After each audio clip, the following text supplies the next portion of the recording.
So this rally is taking place at Lafayette Square Park, right in front of the White House.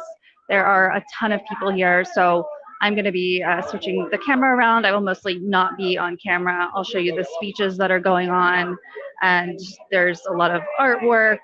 There are a ton of people here, and there's some history here that I'll want to give you as well. But first, I'll wait for some folks to come in. I'll make sure that the sound is okay, that everything is okay, and then I'll give you some background. You'll see that I'm sweating. I have a little fan around my neck that I need to turn on. I haven't yet, but it's hot as hell out here, guys. But people are out here for a good cause, and we here at Status Quo are covering it as we do. My name is Jen Dyes. I did not say that yet.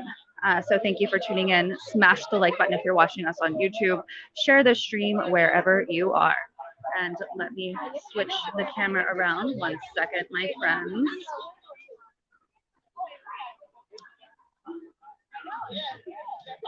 One second. We're using a different app than usual because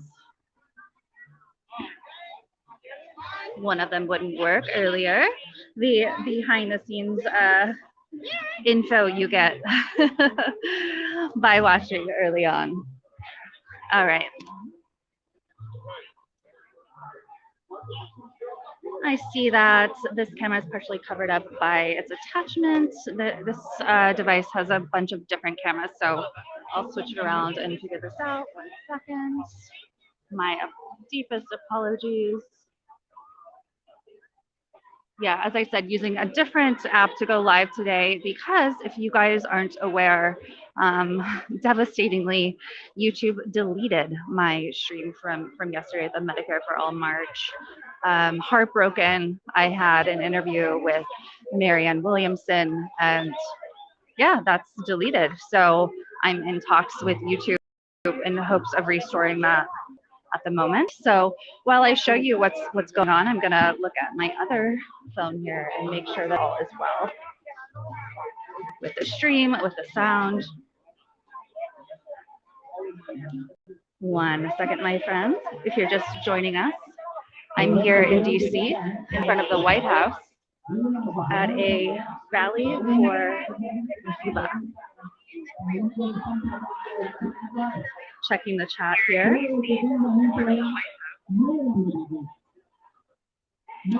Checking in with the chat. Sorry about the camera work because I'm trying to read and walk at the same time. You can see a lot of Cuban flags here. A lot of support for Cuba. This rally is huge. It's absolutely huge. Yeah, there are definitely more folks here than at the Medicare for All March. That's not to say, of course, that there's not massive support for Medicare for All, because there certainly is. This rally, I will tell you more about how it came to be. There's a set of folks that marched, or walked, I should say, from Miami, taking turns from Miami to DC. That by car is a huge road trip. Like, that's an enormously long road trip.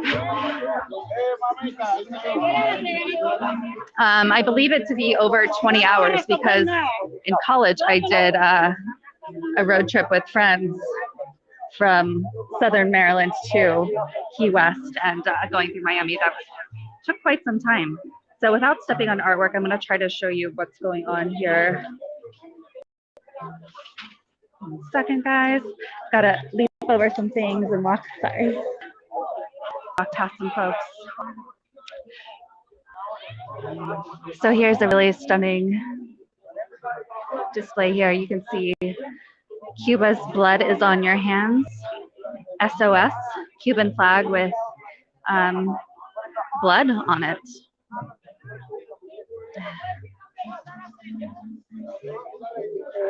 Another Cuban flag with blood on it.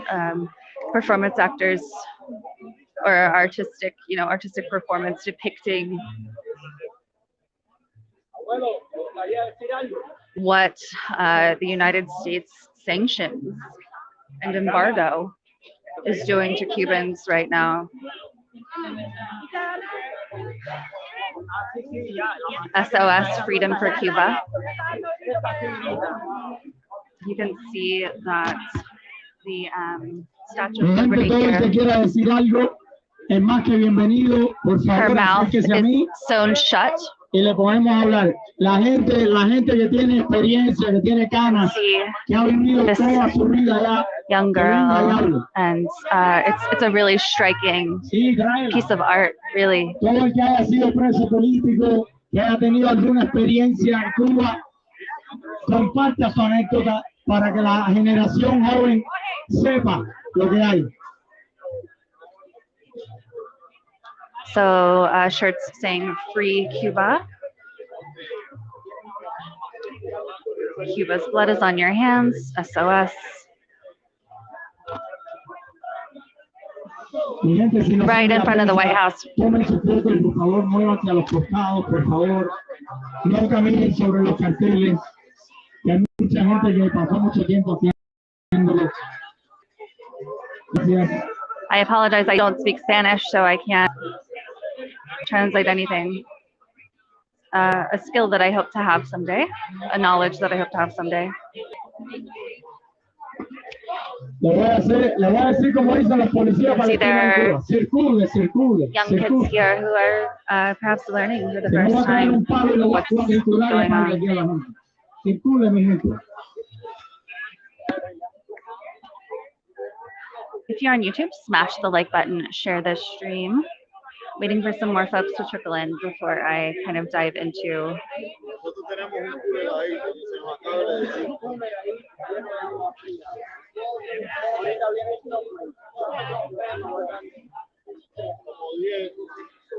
let me know if you guys can hear me and see me, if everything looks good.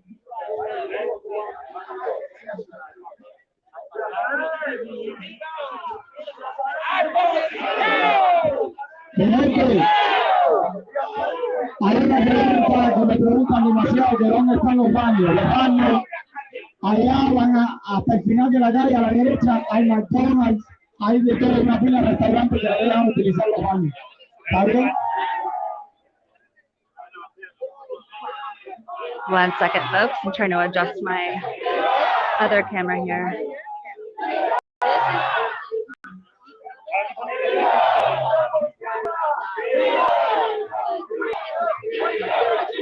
Apologies for the camera.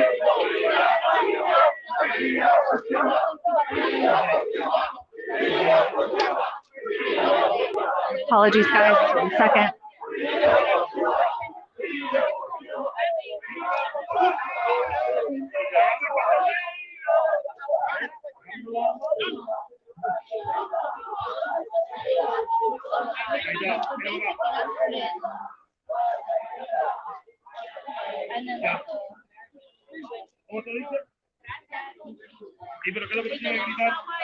All right, welcome if you're just joining us. This is Jen Dyes here in Washington, D.C. We are right in front of the White House. You can see it in the background there.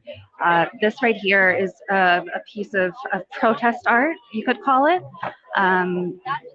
with young children, grown folks. There's, you know, a depicted young baby in devastation with blood on the art, showing what US sanctions are doing to the people of Cuba. And I have a lot of background to go into here, exactly what folks are protesting against, why this march in particular is so large. So let's walk around here a bit. And I'll tell you more about how this march came to be. I'll give you a sense of how large it is.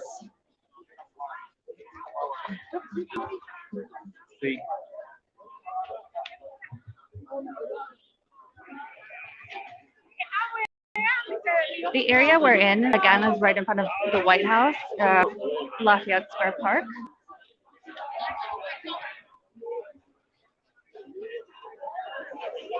And this rally, I keep calling it a march, which I guess you could consider it that, because a group I believe 6 folks, at least initially 6 folks, marched from Miami to the DC area. They took turns. There was an RV, and they would take turns marching in 20-mile increments and then take breaks, as you would need to do, because, folks, it is an enormously long way from Miami to DC, even by car. So to imagine walking is just a lot. So this rally is in protest of what the United States is doing to Cuba in the face of the pandemic, what we've been doing to Cuba since the 50s, really. And Obama, you know, to his credit, whether you want to give him a lot of credit for this or just kind of roll your eyes and say, okay, this is like the bare minimum of what you should have done. Obama started to kind of make way, you know, with Fidel Castro's brother, Raul, started some headway with relations with Cuba. That all went out the window, of course, with Donald Trump, who, on his way out the door, sanctioned Cuba even more than our embargoes already had, you know, crippling Cuba even more. So right now I'm just kind of walking around giving you a sense of the scope of this and what's going on. There's the White House again.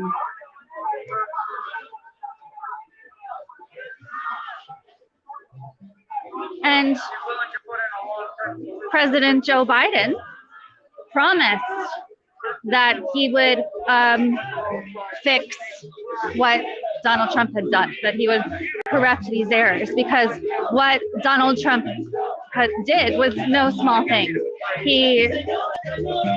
Folks are not able to visit their families in Cuba, so Cuban Americans are not able to visit their families. They're not able to send money to their families to help them. The United States has devastated Cuba economically for decades, and one of the only ways that folks can survive is by Cuban Americans sending their families money. But there are bans on restitution. People aren't able to send their families money. People aren't able to travel. Humanitarian aid is allowed to Cuba, but it can take months and months to get that approved. And then even when aid is approved, for example, some syringes just made it their way to Cuba finally for, you know, the pandemic. But even after that was approved, it was then blocked and held up for an even longer time. I think we can all agree that eradicating the pandemic should be the goal of all nations. And by stopping Cuba from you know, doing their part in eradicating COVID, we're harming ourselves, we're harming everybody. So Cuba, despite being, you know, economically terrorized by us, they went out of their way, did a lot for COVID vaccine research and progress. But as far as actually implementing it, we're crippling them. So this rally is to get people to stop, as you can see, humanitarian intervention now. And the reason people are saying that is because the UN, countries, basically all countries that are friendly to us, except Israel, essentially, deems what we're doing to be wrong. The UN deems what we're doing to be wrong.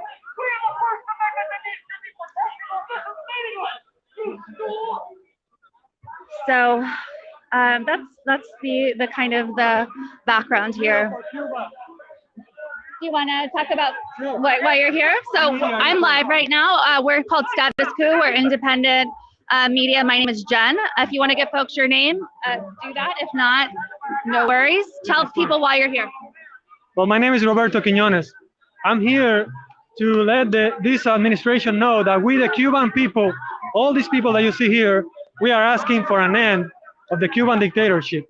Whatever it takes, we just want to be free in Cuba, and we don't want more repression. We want this government to stand to the right side, and that side is the right of the Cuban people, the side of the Cuban people, us. So what, in your view, what role does the United States play in what is happening to those in Cuba right now? The lack of the ability to get medical care, the economic devastation.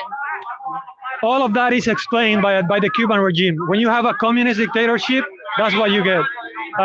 We are here not asking for a lift of the embargo. We are not here asking for money, and we are not here asking for medicine. We are here asking to free the Cuban people. Here in this country, you don't need anything because you have freedom. Once you have freedom, you have everything you need. These people here are asking for the lift of the embargo. These are communist people and other organizations back up for Cubanist, communist people that we already know who they are. But we, the real Cuban people, we are asking for freedom. We are asking this government to stand on the side of the Cuban people. We ask them to call the United Nations. We are asking them to put pressure on the Cuban regime. That's all we are asking here. So I was just kind of giving some background to my audience. Folks against, obviously, a lot of Cuban people are against, the so-called regime, communism, and people can have differences of opinion about that. But also, the United States actions have been sanctioned or not agreed with by the United Nations. Donald Trump, on his way out the door in January, implemented even more sanctions, including Cuban Americans not being able to send money to relatives. What do you have? What role does that play? Well, first of all, when the Obama openings, that has been the big opening since the embargo. What happened with the Obama opening? How the human rights went in Cuba? What we saw was more brutalization, less human rights, more police brutality, more oppression with the Cuban people, with the press. This that you are doing here today is not possible in Cuba because journalists are being repressed, are being sent to jail, and that has nothing to do with the embargo and with any measure that this government takes. It has to do with a regime, oppressive regime that we have in Cuba. What we saw during the Trump administration was a harder hands over the Cuban regime, and we actually see what is happening today in Cuba. People on the streets is the reflection of what happened in Cuba during the Trump administration. They cut all the money that the Cuban regime was taking, as much as they could, and that's what is going on in Cuba. The Cuban regime has no more money. What this government wants to do and is pushing for is to lift the embargo and to lift some sanctions that only benefit the Cuban regime. Do you know where does the remesas, the Cuban money that the Cubans send here to Cuba goes at the end? It goes all to the end of the Cuban regime. The American dollar never reached the Cuban people's hand. Never. They trade, they change it for another coin, and they give that valueless coin to the people and the currency that they cannot even do anything with it. That's what really happens with the American dollars, and that's what we don't want to happen anymore. I'm tired of sending money to Cuba to my family. I don't want to keep sending money because all the money is get to the government hands, to the dictatorship hands. What do you see? More police, more guns, more police cars, and you don't see even an ambulance. People in Cuba are dying now, and they don't even have an ambulance to go to the hospital. Is that even fair? That has nothing to do with the embargo. It has to do with a failed regime that cannot handle that country anymore, and the people in Cuba are asking for freedom. They are not asking for money. They are not asking for medicine. The people in Cuba went the past Sunday, the 11th of June, to the streets asking for freedom. Why is it so hard for this government to understand that? One thing I think a lot of Americans don't realize is the lack of things like internet access in Cuba. Can you kind of give an overview of what is the daily day like for someone in Cuba, including not having access to information, the internet? The internet is completely controlled. First, it's very expensive, like extremely expensive. No one can really pay for that. And people are all the time asking for the family here in the United States to charge their phone so they can actually have some internet. After they have some internet, it's all blocked. They block the size they want, and people cannot even freely browse the internet. That's what happened in Cuba with the internet. What we saw the 11th, the past Sunday, was a complete shutdown in Cuba. The regime shut down the internet because they didn't want the world to know what they were doing in Cuba. They were brutalizing the young people in the streets. That's what happened with the internet. If you had Joe Biden, President Joe Biden, here in front of you right now, what would you tell him? I will tell him to listen the Cuban people, the American citizens that are here. We want them to immediately call the United Nations to call the things for their name, to call the Cuban a cruel dictatorship right now, and call for the whole world to support, the Cuban to end their communism. I want the world to know. I want this government to tell the world that we need freedom. We need all the world to stand with us. I don't want the whole world asking for the end of the embargo when that has nothing to do with what's going on in Cuba right now. We want solidarity, we want freedom, and we want this. No more communism. Thank you so much. Thank you. All right, folks. You heard from that gentleman there.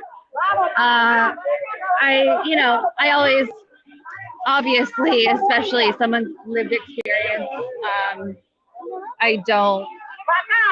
it's a hard position to be in. It's someone's lived experience, but there's also an incredible amount of misinformation and disinformation out there.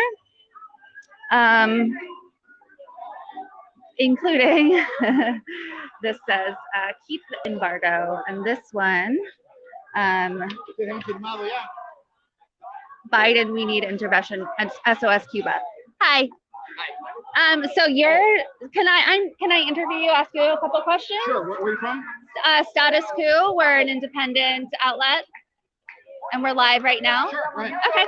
So your sign and a petition says keep embargo. So you're, I assume, taking a different stance than a lot of people here. Some who want to, end the sanctions, get rid of that. So why are you calling for intervention from the U.S.? Well, the thing is, the embargo, Cuba has, or the United States has, what it's called a unilateral embargo. There's only one country embargoing Cuba, and it's the United States, and it's not doing it wholeheartedly.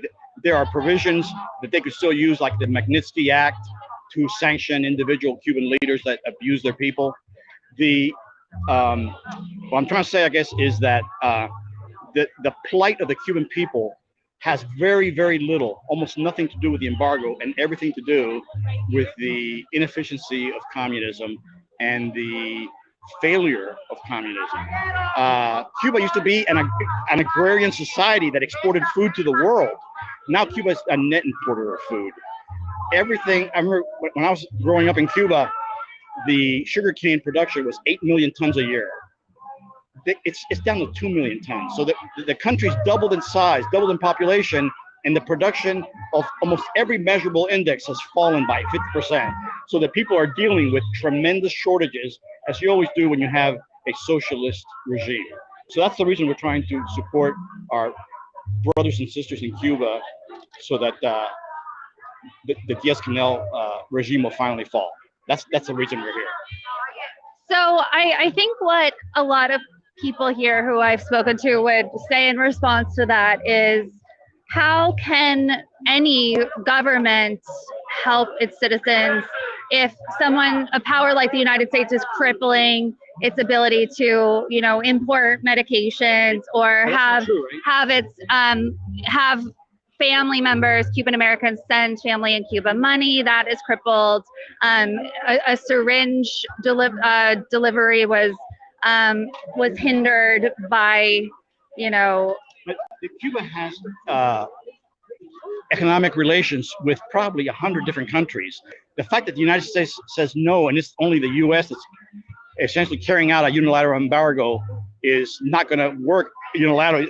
What this petition asked is that we have leadership from Joe Biden to bring other countries, the democratic countries of the world, into a coalition to help the nation of Cuba. And the only way of helping it, unfortunately, is for that regime to leave.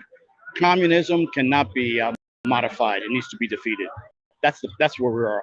Well, regardless of what people think about communism, well, that's quite a statement, because communism has been a failure everywhere. And to say, regardless of what people think about it, the people, Americans who believe in communism have one thing in common, and that thing is they've never lived under it. Do you know, you're fairly young, sure. But do you know who Eldridge Cleaver was?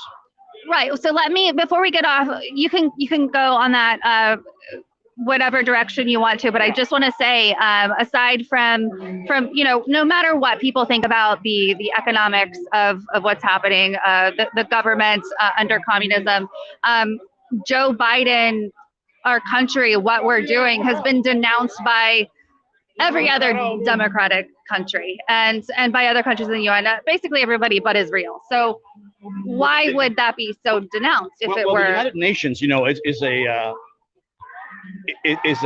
festival of dictatorships. You take a look at who's on the Human Rights Council that Donald Trump stepped away from, and now our UN ambassador, Linda Thomas-Green, I think his name is sitting there on bended knee asking countries like Cuba and Iran and North Korea to readmit the United States into the Human Rights Council. The United Nations is a joke. You can't. The opinion of the United Nations representatives is virtually the same as the opinion of that brick right there. It really doesn't count. The people who, let me go back to Eldridge Cleaver. Cleaver was one of the founders of the Black Panther Party, along with Stokely Carmichael and what was the other guy's name? Bobby Seale, I think. And Cleaver was as radical, I mean as radical could be. He advocated the assassination of President Nixon and his decapitation and parading his head on a pike, the way they used to do in England back in the Middle Ages. He sought asylum in Cuba, Cleaver did. After a couple of years, Cleaver became a Republican, ran as a Republican in California.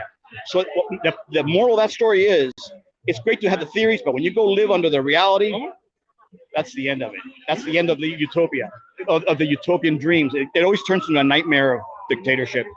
There is no, a lot of people say, well, communism hasn't been tried right. Well, there is no way of trying it right. It's a failure. It's a moral failure in the relationship between government and the people that it governs. Let me get with these people here. Sure, of course. All right, thank you, sir. You're welcome. Thank you. Okay, so what I would have said if that guy hadn't run away, because I guess he could tell I wasn't gonna continue buying his bullshit, is that regardless of what you think about communism, there's a reason that literally everybody thinks that what we're doing to Cuba is wrong. And so the gentleman that I interviewed right before that other gentleman who was running that petition, as well as that guy,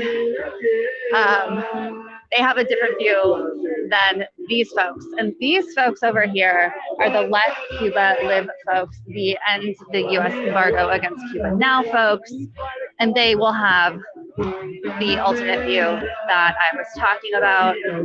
Hey, there's Reed. I wonder if I can sneak around. Woo. It is hot out here, guys. How are you? I was just talking to the other side with their peaceful and more sanctioned side. The angry side. The angry side. Yeah. Now I'm going to talk to this side. I'll catch up with you. Oh, yeah, I'll see you. Yeah. All right. So that was Reese. He does some work with Lee Camp now. So this is like the Code Pink side. This is like the side I think probably most of you watching likely align with. But I wanted to show you what folks were saying, and I'm pretty sad that the petition guy stepped away because I did want to press him some more. Maybe I'll go back and find him again later on.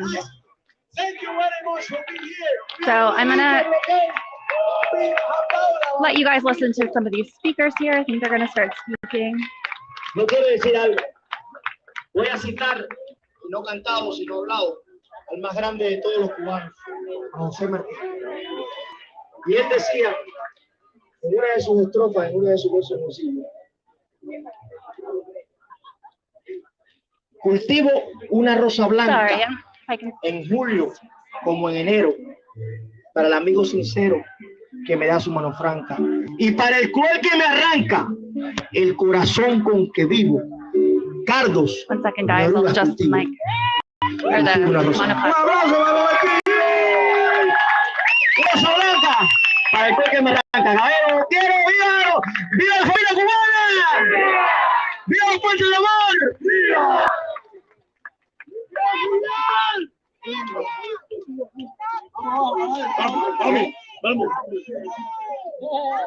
Quiero darle gracias a todos. Muchísimas gracias, caballero. Gracias. Gracias por el apoyo. Gracias al pueblo de Cuba. A ese pueblo de Cuba que los ama y los quiere. A ese pueblo de Cuba luchador que está allí esperando por esas ayudas que necesita. Pero no la ayuda de una miseria, sino la ayuda de que levanten las sanciones y el embargo para nosotros, todos los cubanos y todo el pueblo del mundo que nos quiera apoyar y ayudar, esté junto con nosotros. Toda Latinoamérica, Europa, Asia, África y todas partes, hasta los demás si quieren también. No queremos llorar por un poquito de bobería. Queremos luchar por lo que queremos ser, un país libre e independiente. Muchos países apoyan a Cuba. Entre ellos están los que más la apoyan, que son ¡Viva Venezuela! ¡Viva Nicaragua! ¡Viva la República Plurinacional de Bolivia! ¡Viva la América Latina, la patria grande! ¡Viva México! ¡Viva toda la América Latina! Ahora sí. No al bloqueo, no al bloqueo, no al bloqueo, no al bloqueo. El mundo está con nosotros. The world is with us. The world is with Cuba. I just want to share a little personal fact. My parents were born in Cuba, and they very simply taught me to love it and to respect it. And it is with a lot of pride that I hold up this flag. Yes, I know my mother and my father would be proud. Thank you for the love you put in my heart, Mommy and Papi. Por la patria en la que ustedes nacieron, pero me enseñaron a amar. Thank you to all of you, because love conquers all, and we will have the victory at the end for Cuba, because we love Cuba. Folks, I'm hearing from Jordan that people are saying I'm in the wrong place. No, I'm not. Just confused. But anyway, thank you, brother, Dude, for Lafayette Square allowing me Park to hold is in this front of the flag. White Thank House. you. I'm simply been walking around giving you guys a tour. There are two opposing sides present here at the same event, essentially, So just one divided more by thing. like a After little the rally, join the Puentes de green Amor mesh, pilgrims or at excuse me, 6 orange o'clock mesh. at Busboys So I don't and Poets I don't know on what the 14th Street hubbub is, and but B Street, Northwest. yeah, I'll repeat that. This is where people I'm are not in the coming wrong together to have a little more fun. Puentes de Amor pilgrims at 6. The name of the place is Busboys and Poets. Busboys and Poets. Where is it? 14th Street. gonna do some B. interviews here now that you 14th saw. Street and B Hi, Northwest. do you want to talk about why you're here to my very sweaty face? I'm Jen, and if you want to give people your name, go ahead. If not, no worries. Tell people why Thank you're you for here. the Yeah, I'm honor. Matt. I'm It here to has support been Cuba my pleasure. and to Hashem, show because it's solidarity. been my pleasure too. Also, I want them to drop the sanctions, so that's why I'm here to demand that. We have So it's interesting. I was just walking around to give the audience a tour of everything, including the other side that wants more sanctions and increased embargo. And people are like, "Oh no, you're at the wrong rally." I'm like, "No, it's not. This is simply, people are swarming what is meant to be this, and there are two different sides based on a lot of propaganda. So if you can clear up for folks what some of the propaganda is out there around Cuba. Well, when the Cuban Revolution happened, the revolution took all of the corporate property away and redistributed it among the Cuban people. So a lot of the powers that be in America are not happy about their property being taken. So they're very interested in overthrowing the revolution. So this is, you can see the counter protest to this is an expression of that. That would be, that's probably the, where the motivation is against the Cuban Revolution.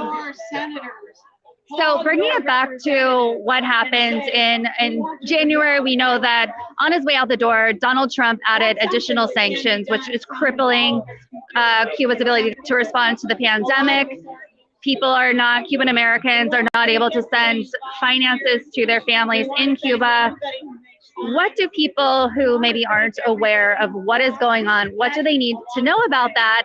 And what about Biden's response or lack of response to those additional sanctions? I would highly recommend people at home to really investigate the issue themselves, and I would treat the entire corporate media apparatus as one single source, because they all cite each other. So ABC, Fox, ABC, NBC, all of those corporate media sources, treat them as one source. They have a point of view, and they have a lot of resources to put their point of view out. But it's important to investigate alternative sources. Status quo, you guys are doing a great job. There are people like Liberation News does a great job of expressing solidarity with Cuba. Look at what Cubans themselves, the Cuban Revolution themselves says, and you really just have to investigate and think critically about the issues that you actually care about. What is it that makes you passionate about this, other than, I guess, I have to assume anyone here has kind of a bleeding heart, cares about other people.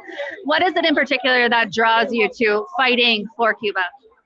I just am really impressed with their system. Like, their healthcare system is incredible. They're a very poor country, especially thanks to these sanctions.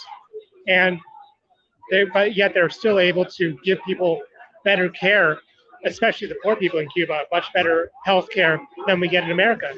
They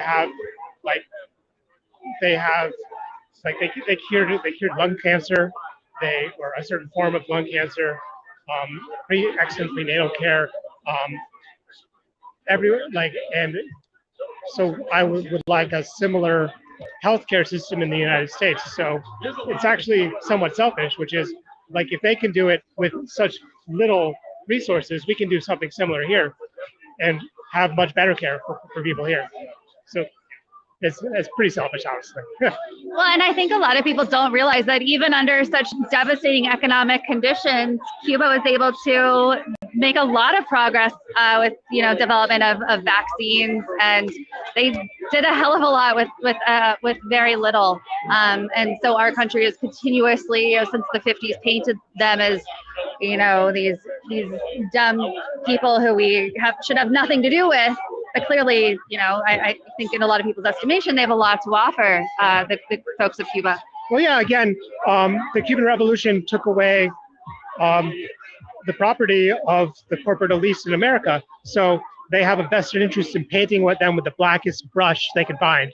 So it's important to understand that, everyone has their bias, and you have to investigate not just what people are saying, but who's saying it and why. Thank you so much. I appreciate it. Good to meet you. Yeah, you too. Thank you. All right, guys, you heard it first. I am sweating like crazy. I was going to try to grab Medea Benjamin. First, I'm going to try to figure out how to turn on my neck fan, as I showed you guys earlier. 1 second here, because the sweat is, if you guys are curious, dripping down my face, very embarrassingly. But yeah, so it's very important to kind of compare and contrast the interviews that I did before this one, right? So you have the gentleman who is running the petition, who very earnestly, it seems, believes that, you know, communism is horrible and should be stopped at any cost, which I know a lot of democratic socialists who would agree with that. You know, you don't have to be a communist, though, to believe that what's happening to Cuba is absolutely wrong. And you have the gentleman, the young man I spoke to before him, who both Cuban, and was also, you know, wanting to increase sanctions and had nothing but good things to say about the United States.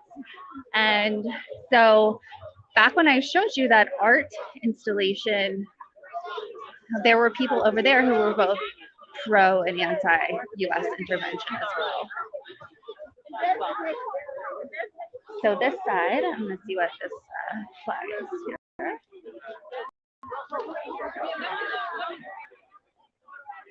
Got a Che flag here.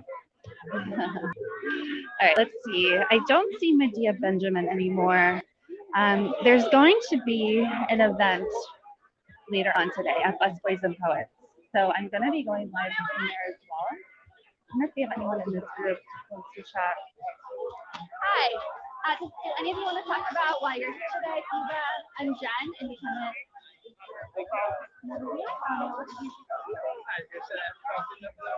Not quite yet. I'm still wandering around talking about, but yeah, we want everyone.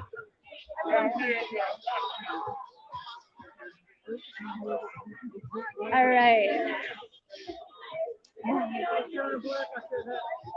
Let's see. I'll talk to if people. 1 second. Hi. Do either of you want to talk about? I'm live right now. My name is Jen. Status Quo. Just about why you're here today, about the event. Sure, that'd be cool. Well, I'm sure you have. It's just about getting people's views. So my name is Jen. You can give your name or not, whatever you want to do. Hi, my name is Jeremy. And what brought you out here today? Obviously, you know, I've explained to the audience what this event is about. There are two kind of, there's a counter protest here, but as far as over here, right here in the park, it is about trying to get Biden to release these sanctions, and also, you know, the long-held embargo. What specifically brought you out here? Yeah, I'm absolutely here to demand the end of the sanctions, especially the end of the new sanctions and regimes from the Trump administration that Biden promised on the campaign trail he was going to undo, which hasn't materialized. But first and foremost, I'm here to support the walkers from Miami to here to demand in their demands for the removal of the sanctions, and just more here in a supporting aspect, and to keep everybody safe and keep the action down. Yeah, if you can, tell people a little bit more about those walkers from Miami and maybe what you heard from them. I'm not a good one to speak on that. They just told me to show up and help. Yeah, I know they walked 1,300 miles, traveling across the entire United States, trying to engage with people in different communities, African-American communities, white communities, Cuban communities, and just talk about the economic imperialism that the U.S. has been visiting on the Cuban people for 6 decades now, and just demanding access to human rights, water, food, medicine, free trade for their country. I think a lot of people in my audience in particular are baffled that people like those who are on the other side of this like orange mesh fence are asking for the United States to intervene more, to put more sanctions on. Obviously, I assume you, or I know you can't speak for them, but from your perspective, how does that happen, and what is your response to those people? Yeah, it's very confusing to me. I'm not sure how you help your people or any people by demanding that the United States bomb them back to the Stone Age. It hasn't worked for Syria or Iran or Iraq or Afghanistan or Chile or Venezuela or Bolivia. It's never worked. I don't know how people can cling to the fallacy that somehow, you know, humanitarian aid or basically military aggression from the United States is going to make things any better. I don't understand. And I think too, even for, you know, I'm someone I'm trained to go through propaganda and spot it. But in the case of looking at, you know, the history of Cuba-US relations, looking at what's going on today, it is extraordinarily difficult to pick out what's true, what's propaganda. Do you have any tips for people who are watching? How do you know what to believe? I think it helps to at least study some of pre-revolutionary Cuba to understand where the revolution is coming from and why it's so important that even under trying times, even under, you know, maybe some people here who are on the other side think that, you know, the austerity is forced by the Cuban government on the people. But I think a lot of people, we see a lot of younger people, you know, they didn't grow up under the Batista regime, or they didn't grow up under the US, you know, outright imperialism. So maybe they're just separate from that. I mean, again, we try to listen to people from Cuba, try to listen to Cuban Americans. And I know some folks who have been on different educational delegations to Cuba. So that's really informative. And yeah, the propaganda doesn't seem too hard to get through because they mostly just scream assassin and murderer. They don't really seem to have a lot of real specific complaints or concerns. They just kind of say big hashtags, SOS Cuba. That's all I heard. Right. Any words of advice that you have for people who don't know how to get involved, don't know how to help? Any resources you can point them to, whatever. Yeah, there's you know, just great independent media, Status Quo, The Gray Zone, PSL, Liberation News does a good job. Again, sending delegations to and from Cuba, working with Cubans to get the truth out there. We had Code Pink out here today doing a great job. And once you get in the world and sort of see who the fixtures are and the people that you can trust a little bit, it's not so hard to make sense of what's going on. Thank you. I appreciate your time. Are any of the marchers still here, the walkers? You can stop. They were wearing like white shirts. Hold on, folks in the audience, smash that like button, share this stream. Share. I'm gonna try to find some. Robert and Carlos. See the guy with the white hat and the white shirt with the backwards hat? That's Yes. the shirt they were wearing. Oh, okay. Okay. Is that gentleman one of them? And would they want to be Hi. on news? They have like T-shirts that say Yeah. "Puentes de Amor." So any of those, any of them. Oh, okay, great. Thank you. Ooh, let's try to find some of these walkers.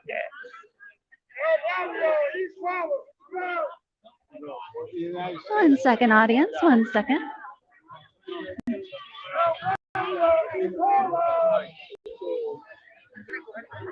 One second, friends.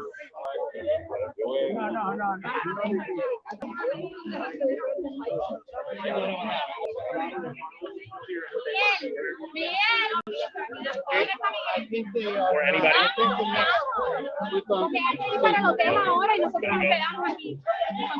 Good.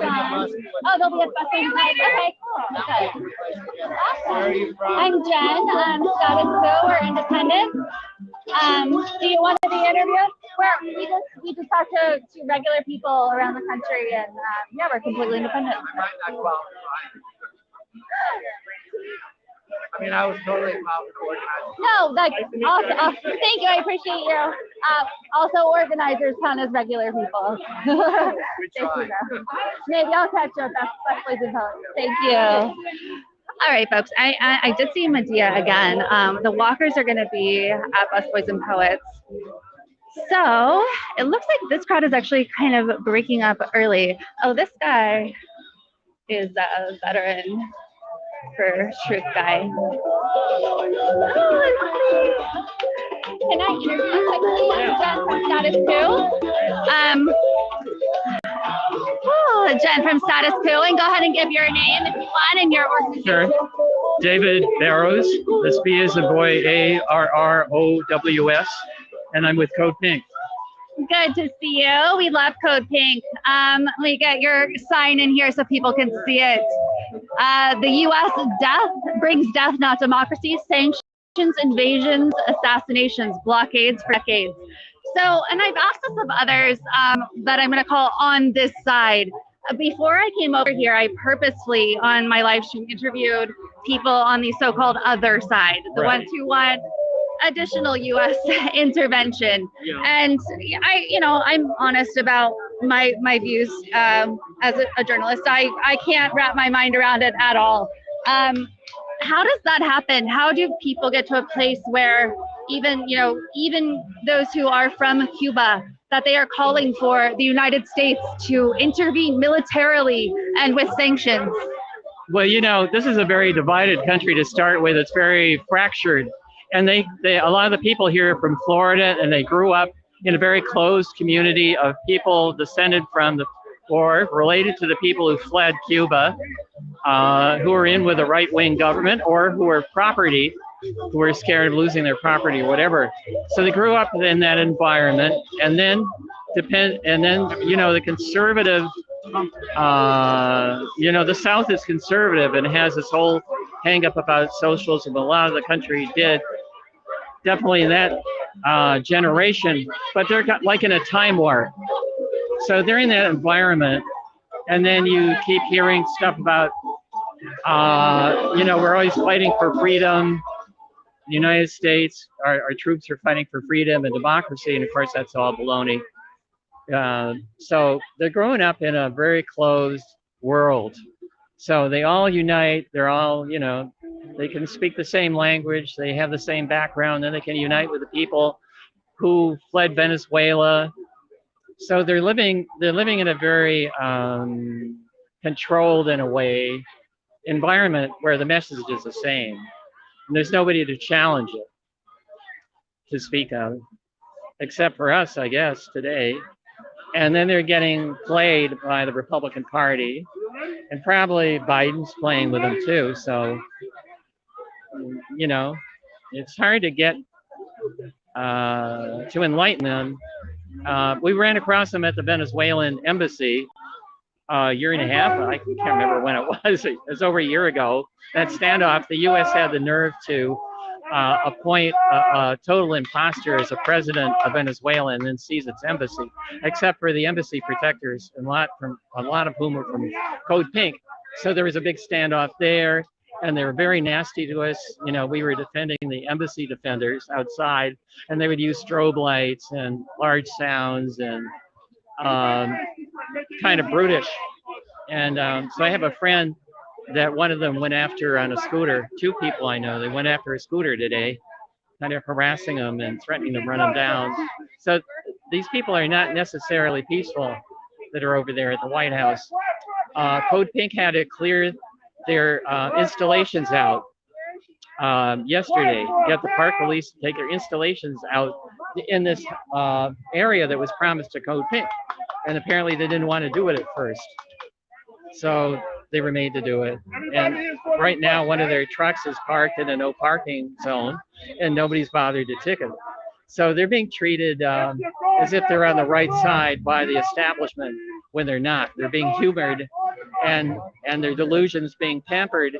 So they think, democracy. The big problem with all this is, of course, if you love Cuba, do you love the Cuban people? And the answer is, those people over there, do they love the Cuban people? Because the Cuban people can't get medicine. A lot of the things, the syringes, a lot of the things they need to fight that COVID. So, well, it's interesting. There's a gentleman running a petition over there to, increase the embargo, et cetera. And I brought that up. And as soon as I said, well, they just weren't, the United States just wasn't letting, after the syringes finally got approved, then there was further delay of the U.S. not letting these syringes in. And then he walked away. He suddenly had to go. Well, you made him think. And that's threatening, I guess. But maybe he'll think about what you said. So there is something wrong, but they need to think about what is the effect of an overthrow. It's like the people wanting us to overthrow the government of Iran. There are a whole bunch of Iranian Americans who want us to do that with Iran. But they need to think about the people. That means hundreds of thousands of people dead.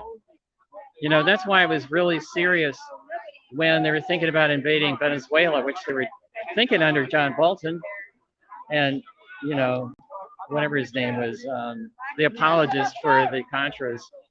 Oh, of course. Well, and I think a lot of people don't realize that Cuba was added back to the so-called terrorist countries list because of its support of Maduro, of Venezuela, and so that is why. So that is supposedly why Trump added these additional sanctions in back in January. But Biden, as we know, campaigned on ending this, and he could simply sign an executive order, right, and turn this around. What do you think the chances are of Biden fixing this?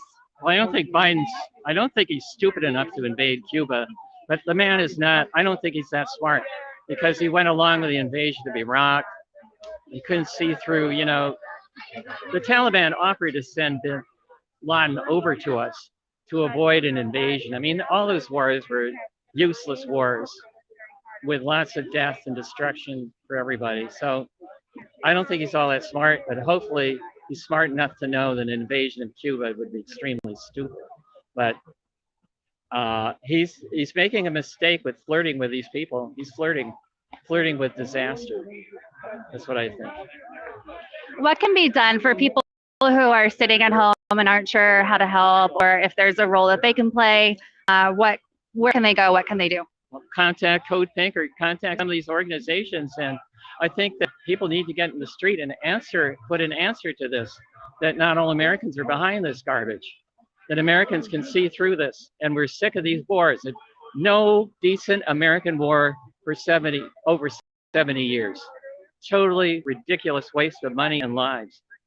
I mean, people need to take a look. And they say we're defending democracy. No, you're not. You're defending the oligarchs. You're dying for the oligarchs. You're suckers. You're dying for nothing. You're spending your blood and your treasure and your loved ones for illusions. And stop falling for the nonsense. That's what people need to realize. They need to be really angry at this American government, how it's betrayed its own people for 70 years. For these dumb wars, totally stupid wars that have done absolutely no good to the world and are threatening everybody with extinction with these atom bombs. That's what the message needs to be. And it's the people need to get some spine and stand up to their government, this government, but not like the fools on January the 6th, but organize and get out there in the street and have signs that mean something, have a message that, you know, deals with reality, and confront these thugs that run our government. Thank you so much. I really appreciate your time. Thank you. Reese, do you want to? Hi. Hi. I thought I was free and was leaving. Yeah. And then one of my field captains from Florida had apparently texted me like 4 times telling me, turn around. Jen Dees is behind, like, he's like, I see you. He was watching you. He was watching you. And he's like, I see you on camera. You're so close. Turn around and talk to her. Well, do you want to be on? Because I'm live right now. Yeah, of course. Are you going to be at Busboys and Poets? Oh, okay. Oh, okay. Well, hair of the dog, you know. You're going to be there? Yeah, I'll be there. I will think about it. But you should come. All right. Bye. So good to see you. Yeah, do you want to be on? I assume you were here for this event. So, okay. Hold on, audience. Sorry, I'm all tangled up. Tell folks your name. my name's Josh Weil. I'm the progressive Democrat running for U.S. Senate in Florida against Marco Rubio. All right, against Marco Rubio. All right, so talk a little bit about your run, why you decided to run before we get into Cuba. Sure thing. So I'm a high school math teacher. I'm a progressive. I consider myself a strong progressive based on human rights. I think that anything that is a human right should be secured for and insured by the federal government so that all people have unobstructed access to it. It shouldn't be delivered on contracts to private companies. It shouldn't be, you know, a states' right issue where each state can figure out which level they want to or who they want to disenfranchise. Secured and insured. And we have a lot of big name Dems in Florida. Florida, you know, despite election results, is a Democratic state. We have more registered Democrats in Florida than we do Republicans. But we keep running these big name moderates who keep losing. And I felt in my heart, I knew that progressives would win. A progressive could win because progressive policies are popular. All of our progressive policies that we've gotten passed in the last few cycles have been through state constitutional amendments because our state legislature is locked up 65% Republican due to gerrymandering. So we've passed restoration of voter rights, we've passed legalization of marijuana, medical level, and we've passed an increased minimum wage, all by bringing it to the people, where we have bipartisan support of voters, not by politicians, but by voters. And so the people in Florida there's so much need in our state. I mean, it's a state that's had Republican leadership in the governor's office for 23 years. We have so many parts of the state that have been so badly neglected and need support, that progressive policies are incredibly popular there. And so, you know, this is a grassroots campaign. You know, I knew that if we needed more progressives in the US Senate and that progressive policies are popular in Florida, that, you know, if no one else was going to run and we weren't going to have that candidate, that I needed to get involved and do it. So the last 7 months, we've been all over the state, everywhere from Pensacola to Miami. Every day that, you know, is not a classroom day is a travel day. And everywhere we meet with people, the response is phenomenal. We're going to continue going and continue growing until the primary on August 23rd. Once we've won the Democratic nomination, we're going to pull a lot of Republican voters who Marco Rubio has done nothing for in his 11 and a half years as their US Senator. And every one of them is as good as 2 new votes, because it's 1 less for Marco and 1 more for us. We're going to win, and we're going to win big in 2022. Very exciting. And, you know, yesterday I reported from the March for Medicare for All rally. And one of the things that we heard over and over, and that we know from polling, is that, you know, Medicare for All, policies like Medicare for All, and in particular Medicare for All, is incredible. Thank you so much. is very popular among progressives, Democrats, and it even has a majority. It's a slight majority, but it is one among Republicans. So that is I think makes sense to the audience that you're speaking to right now. It is. As a progressive, I think it's very important in our messaging that we separate. We don't just say Republicans, that we separate, you know, Republican voters from Republican politicians, because Republican politicians are obstructionists who will do nothing to support the people they represent. Republican voters have real needs. And there are some people, not a lot, unfortunately, but there are some people running for public office who are doing so to help create systems that can finally meet those needs for them. And we just have to build that bridge and help them get across it. As I said, progressive policies are popular. And, you know, I'll give a great example. Up in the Big Bend in Florida is Taylor County. That's where Perry is. And Taylor County has 1 hospital with an emergency room, but 15,000 people in the county. So they don't have enough emergencies to really have a profitable emergency room. So the hospital keeps threatening to have to close it because it's not profitable. And they can go into the Taylor County Board of County Commissions asking for money every month, but it's the Taylor County Board of County Commission. They don't have a lot of money to give either. So everyone in the red county of Taylor knows it's only a matter of time before the emergency room closes. And when it does, the nearest emergency room will be over 1 hour and 25 minutes away. That's a problem because healthcare is only accessible when profitable. We have to take that out. We have to have a system that makes healthcare accessible to everyone, whether it's profitable or not. Medicare for All can be that system for them. They know they need help. They've asked all of their elected officials who they vote for over and over again, and they get laughed at or they get hung up on or just smile and walk away because they are not even willing to engage in conversation about dire crises in their counties, in their districts, with their constituents of the same party. So you came up here, I assume, for this event from Florida, or you were up here at the same time? In any case, you're here on during you know, I'm sure Roberto and Val are somewhere. I haven't seen them yet, but I'm sure they're somewhere. I'm sure they're somewhere, and not only am I sure they're somewhere, but I'm sure they're on the right side of somewhere, right? Because as I was explaining to everybody, there are a lot of folks here on the other side of this sort of orange mesh fence that are pro U.S. intervention, increased U.S. intervention, increased sanctions, and of course this kind of side of the rally has been for calling for Joe Biden to do the right thing. I think we know where you land on this issue, but speak more on this. Yeah, so I'll start by saying just that the cognitive dissonance with some of the protesters here today has been just astounding. People holding up signs saying that they support Joe Biden or Donald Trump because Fidel Castro is a murderer, and not making a connection there. I am opposed to any and all embargoes, blockades, or sanctions from the United States government. We have no business using our money, using our power to try to disenfranchise, destabilize, or infringe upon the sovereignty of any other nation. You know, we are only as strong as our neighbors. We will only ever be as wealthy, as stable, as prosperous, or as free as our neighbors are. And if we want them to have what we want for ourselves, which is what it should be, then we have to work with them at their lead to help them have the infrastructure and the systems that, I mean, it's a big ask because right now we're not even providing those for our own American citizens. You know, the things that we want for ourselves, we should want for our brothers.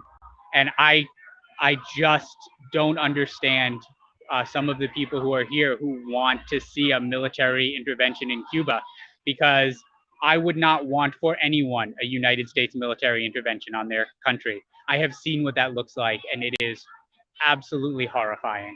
We are better than that. We must be better than that today. How much of this do you think comes down to propaganda, both from the U.S. government and from our media? Yeah. You know, unfortunately, I think that Marco Rubio is to blame, and that's not to say that, you know, he's doing devious or underhanded things, but he is the Cuban American on the largest platform. You know, we were having a conversation with someone earlier today. Cuban Americans represent 7% of the population of Florida, but they represent 50% of the population of Florida, of U.S. senators from Florida. And he is, you know, for Republicans and Democrats alike, probably the most authentic or the most legitimate voice that they hear. And he's unfortunately on the wrong side of the issue. And he tends to be on the wrong side of issues because he says whatever people say him to say.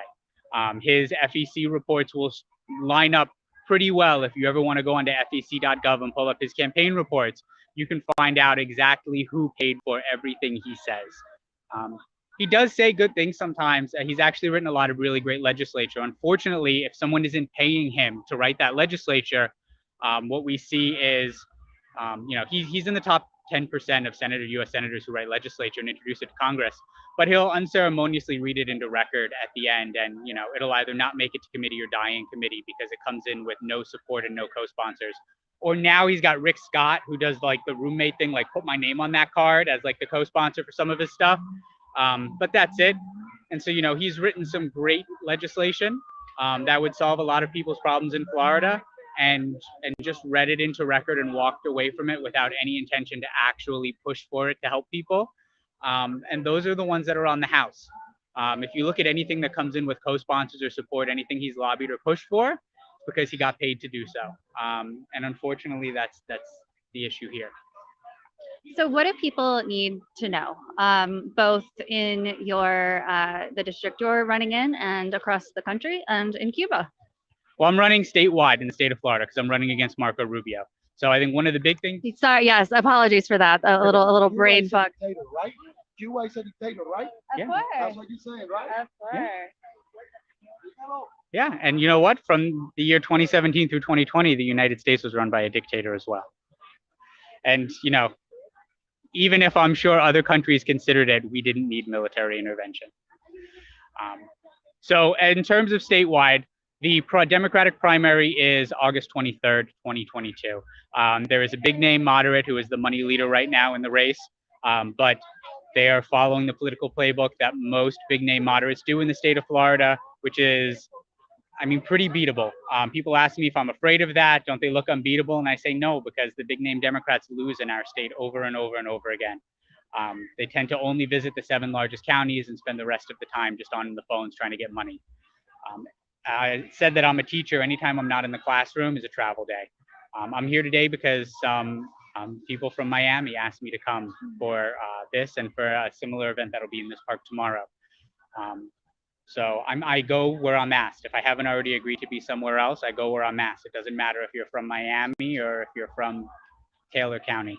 We've been in the last 7 months everywhere from Pensacola to Miami, and we've traveled the state, and the response is phenomenal everywhere we go. Grassroots is a numbers game, but more than anything, it's a time game, because these are the policies that people like. It's a matter of getting out to people. So if you support progressive policies, if you want to see a progressive in the US Senate in Florida, a progressive kick out Marco Rubio and help us actually pass real systems, build real infrastructure in this country for the first time since FDR, and not load more cinema and mansions into the middle to keep us where we're at, then, you know, please go on to joshweil.org, joshweil.org, and learn more about our campaign. You can find us on social media, Twitter and Facebook, or Wheel for US Senate, the number 4, Instagram and TikTok, or Josh Weil for Senate, written out, SHWEILFORSENATE. But please like, share, comment, all those things that fire up the algorithms. Help us get the message out to people, because it's a time game. We're going to continue to grow. We're going to continue to get support from all across the state. But the faster we get that support, the more likely we win. Thank you so much for your time, Josh. And I appreciate everything you had to say. And some behind the scenes folks, Josh gave me a much needed sweat dabber, which it is so hot out here, guys. So thank you, Josh, so much. And guys, I'm gonna flip the camera around. So give me a second to do that. And then I'm gonna end, and I will be restarting it at the next event. You can see just how sweaty I am, everybody. But I'll be restarting it at the next event, which is at a place called Busboys and Poets. So there I will interview the marchers. I'll try to grab Medea Benjamin and whoever else is going to show up. It should be a pretty big event. And yeah, it'll be good. So stay tuned. That'll probably be in an hour or two, but we will let you know on social media. So thank you all for watching, and I will talk to you later. Bye.